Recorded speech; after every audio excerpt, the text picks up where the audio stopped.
Et bonjour à tous, bienvenue dans le résumé du 11 juin sur l'Euro 2020. Et oui les amis, et oui enfin, après avoir été reporté d'un an à cause du coronavirus, l'Euro a enfin débuté hier soir. Et oui, à Rome, dans le stade olympique, pour le match de d'ouverture qui était hier soir évidemment, c'était Turquie-Italie pour le groupe A, donc match d'hier, Turquie-Italie groupe A. Ce match est conclué sur un score de 3-0 pour l'Italie. C'est Demiral qui a mis un but contre son camp à la 53e, suivi d'un but d'Immobilier et Insigne qui a marqué à la fin.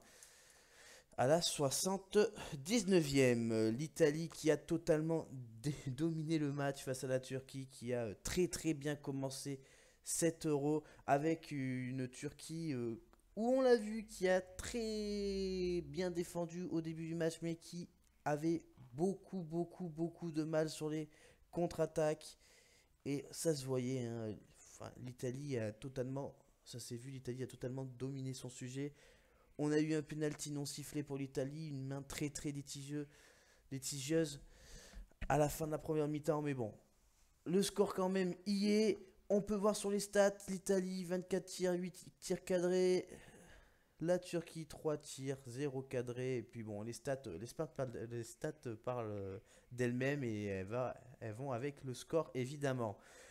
Point sur les résultats par groupe des groupes. Du coup, l'Italie première évidemment avec 3 points. La Turquie du coup qui est passée dernière. Et puis bon, le reste, les matchs n'ont pas encore été joués. Et les matchs du jour aujourd'hui à 15 h, le Pays de Galles jouera contre la Suisse pour le groupe A. Et le groupe B qui rentre en liste aujourd'hui.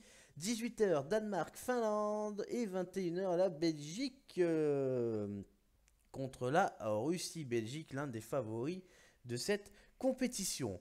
Merci de nous avoir regardés aujourd'hui. On se retrouve demain dimanche pour un nouveau Didi Sport. Et à bientôt. Au revoir.